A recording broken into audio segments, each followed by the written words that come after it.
in Peter Obi shine alheri Allah ya bashi, in ba shine alheri ba Allah ya sa kafin zaɓe ya rasu.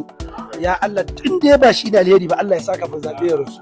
Duk wanda ba zai addu'a shak alkali Zariya kenan a daidai lokacin da dan takarar shugabancin kasa a zabe na tafe wato Peter Obi ya kai ziyarar neman amincewar kungiyar ta Izala, inda alkali Zariya ya gudanar da addu'a mai ban mamaki wadda al'umma da dama suka yi tsokaci akan wannan addu'ar.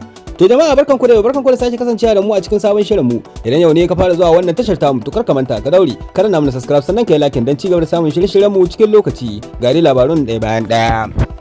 Sani kuwa ne ana kan shirye-shiryen gudanar da zaɓe na shekara ta 2027 inda ma yanzu haka aka yi jam'iyyar haɗaka tsakanin Peter Obi, Atiku Abubakar da Aminu Waziri Tambuwal da dai sauran manya-manyan 'yan adawa da suke a Najeriya na cikin APC har ma da na cikin PDP. To ta karkashin wannan ne Peter Obi yake ziyarta ko kuma yake tuntuɓa al'umma musamman na arewacin Najeriya domin gayyato goyon bayan su akan tsayawarsa takarar shugaban ƙasa a Najeriya a shekara ta 2027 wanda tuntuɓar ta kai shi a wani ƙungiyar Izala inda aka yi masa addu'ar tarbo tare da fatan alheri wanda aka wakilta Shak Alkali Zariya, malamin nan da ke wallafa karatuttukan sa a manhajar TikTok kan cewa ya bude taro da addu'a. Sai dai addu'ar da Shak Alkali Zariya yayi ta baiwa kowa mamaki kasancewar a gaba da Peter Obi yake masa fatan mutuwa in har ba alheri bane a Najeriya.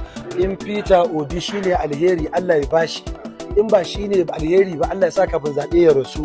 Ya Allah tun da ba shi da alheri ba Allah ya saka bin zabe. Addu'a da al'ummar da suke wurin da dama suka yi inkarin ta haɗi da gyara kimtsi ga alkali Zariya kan cewa ya sauya kalamansa, amma fa ta hakan alkali Zariya ya take ya ci gaba da addu'arsa ya kuma tabbatar da abin da ya roki Ubangiji. Ga kaɗan daga cikin addu'ar. To muna roƙon Allah duk wanda jagorancin shi zai zame mana alkhairi Allah ya bashi. Duk wanda jagoran shi zai zame mana masifa Allah ya saka bin zaben ya rasu.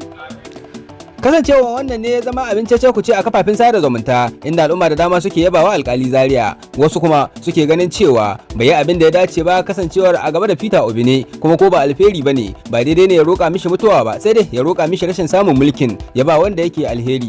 To ko miye muna iya tafka muhawara a ƙarƙashin comment section. Da wannan muka zo ƙarshen wannan shirin namu na yanzu. Idan yau ne ka fara zuwa wannan tashar tamu to kar ka manta ka daure kada na mana subscribe. To kar ka manta ka daure kada na mana subscribe sannan kai like dan ci gaba da samun shirye-shiryen mu cikin lokaci. Mun gode da lokacin kallo. A huta lafiya.